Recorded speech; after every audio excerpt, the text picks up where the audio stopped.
my YouTube channel. My beautiful name is Mercy, and this is Mercy's Target.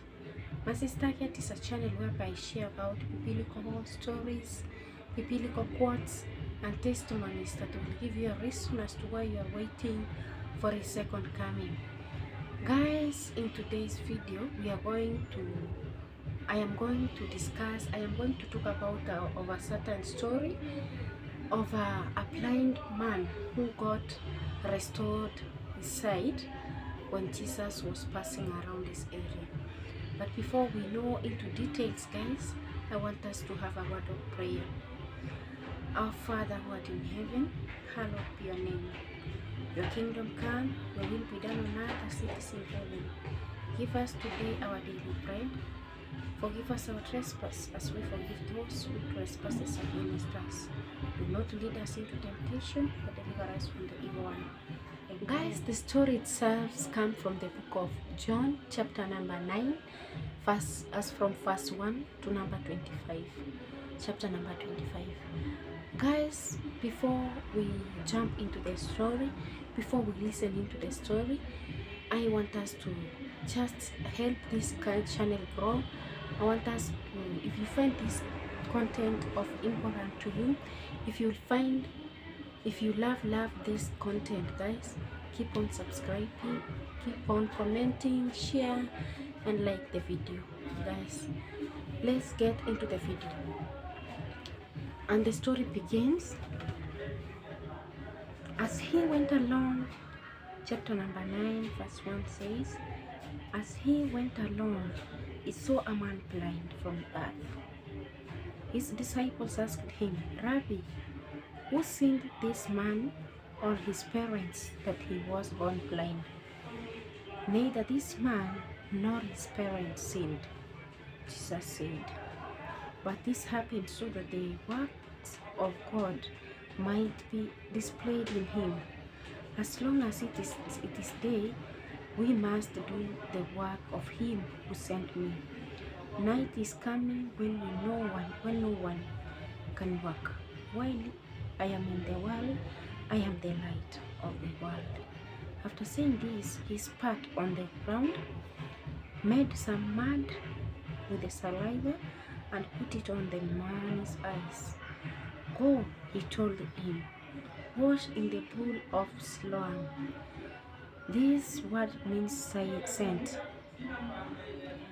So the man went and washed and came home seeing. His disciples and those who had formerly seen him begging asked, isn't this man the same man who used to sit and beg? Some claimed that he was, others said no, he only looks like him. But he himself insisted, I am the man. Chapter number 10. Now then, where were your eyes opened? They asked. I want us to learn something very quick from the book of John, chapter 9, from number 1 up to verse number 10. Here is a man who was born blind. Neither his parents or himself sinned so that he was born blind. Here is another story whereby, this man, Jesus is telling the disciples that this man, neither of his two parents sinned so that he was born blind. People were judging, oh, maybe the parents were sinning, oh, many. But if Jesus told them this man was born blind so that the work of him might be displayed in him. As it is his day, let's do the work. Guys, it is a sweet story I love hearing. It's an inspiring story that I love. And I know that there are people somewhere, maybe people who are judging others at like, oh, this man was born crippled because the parents walitusi mtu fulani because of 1 and 2. But here it's an encouragement. None of the two parents sinned. This man was born blind. Another thing that Jesus did that I learned so much. You know, when I look at when I look into deep into this story, and I relate it to today's, as we live today, guys, I learn a lot, and I feel like Jesus meant a lot to the world. He saw us, he loves us so much, God loves us so much, and he wants us to learn something from the Bible. He speaks to us through the Bible. And now he's telling us, Jesus spat on the ground, made some mud, and placed it on the eyes of that man. Guys, this is faith. Can you imagine of a shosho somewhere, and someone comes, this shosho is not seeing, or this muguka can place it on a young man from somewhere, as the Bible states. Nowadays, when the uspat matope and you want to put on this and the eyes, nowadays we know doctors waende wafanye operation, waende wafanye nini, like from nowhere mtu akuja kuambia oh, that was fate. Ukienda mwambie shoshote unataka mpaka matope anapona, angalie, anaweza kushangaa, I came here to receive sight and now you are doing this. But this is a great faith. I learned faith in this man. He didn't even ask questions. He was not even hungry about anything. All he wanted is to see. All he wanted is, if anything, hata ufanye nini. And again we learned there are some people who are in hospital beds. Those people, hata ukienda ufanye nini, umwambie sasa inama hivi una utapona, hatafanya. In faith. That's what we learn, guys. Faith in him will do wonders. It will move mountains, as the Bible says. Yeah, so guys, as we pick it from chapter 10, it was chapter number 10. As we all go on, we are on chapter number 11. He replied, the man they called Jesus made some mud, put it on my eyes. He told me to go to Siloam and wash. So I went and I washed, and then I could see. Where is this man? They asked him. I don't know. He said they brought, I don't know, he said. Chapter number 13 said, the heading is, the Pharisees investigate the healing. They brought to the Pharisees the man who had been blind. Now the day on which Jesus had made the mud and opened the man's eyes was a Sabbath. Therefore the Pharisees also asked him how he had received his sight.